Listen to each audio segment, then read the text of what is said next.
Hi, how you doing? Justin here with another quick tip for you, and today I'm going to be explaining when you shouldn't learn scales.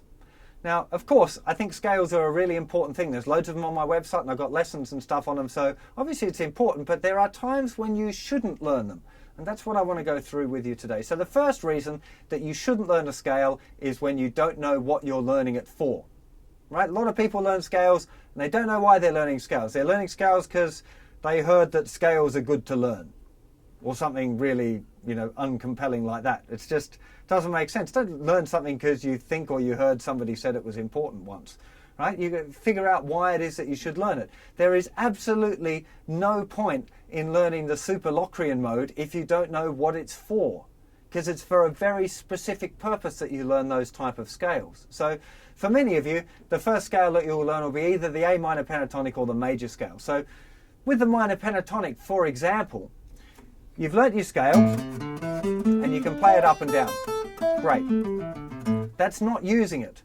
You can play the scale up and down, and playing scales can be really good for your technique, for your picking accuracy and stuff like that, and finger flexibility and the synchronization between the two hands. So learning a scale is not a bad idea, just for all of those kind of technical reasons. But until you can make music out of it, there's no point in learning the next position of it. So this same scale, if I do, I'm just going to play it starting on the root note there. If I do the same in pattern 2, you can hear it's exactly the same notes. So if you can't make music out of the first one, learning the second one's not going to help you make better music. It's not going to help at all. You have to learn how to be musical in one pattern, make something out of it before you start trying to learn that second pattern. The second pattern's useful. The reason that we have these different patterns is to be able to talk about, get through range from low notes to very high notes. And it is true that certain licks work better in different patterns, but you still need to be able to make music out of one pattern before you learn the second one. It's really, really big deal. I used to work as the assessor at the Guitar Institute in London, and people used to come in and I'd have to kind of grill them and find out what they knew and what they didn't know to see if they'd be suitable for the school, and if they would be, what course they should be on. And loads of times people would come in and be able to play 5 positions of every scale, but not be able to use any of them to just make a basic improvisation. And that was really bad. Like every time, I'd much rather hear a guy that knows one scale and can make a great solo using it than who can play scales up and down. I mean, how many of us would go to a concert to see the greatest scale player of all time? Huh? Really? I'd much rather go and see B.B. King or Eric Clapton, who use only just a couple of the different patterns. It's not about playing scales, it's about making music. So making music out of them is the really important part. Exactly the same with the major scale.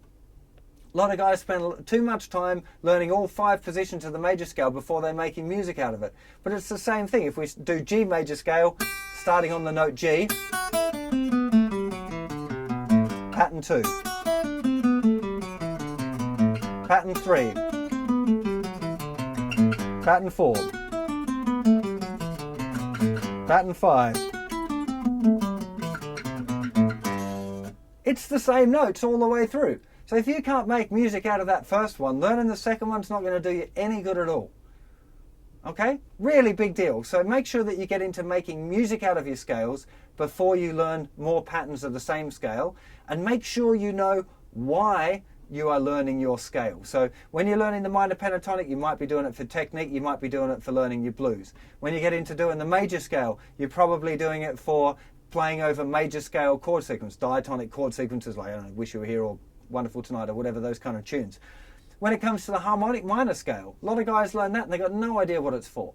Very limited vocabulary comes from the harmonic minor scale. It's useful to know for certain things, some jazz chords that it's played over. If you're into neoclassical rock like Yngwie Malmsteen and that kind of stuff, then learning that scale is really important. But if you're not into doing that, it's absolutely useless. It's not going to do you any good at all. It's a complete waste of time. So when not to learn scales is when you don't know what it's for, or you can't make music out of one of the same type that you've already learned. So hope that saves you a whole bunch of time, and I'll see you for plenty more lessons very soon. Take care of yourselves. Bye-bye.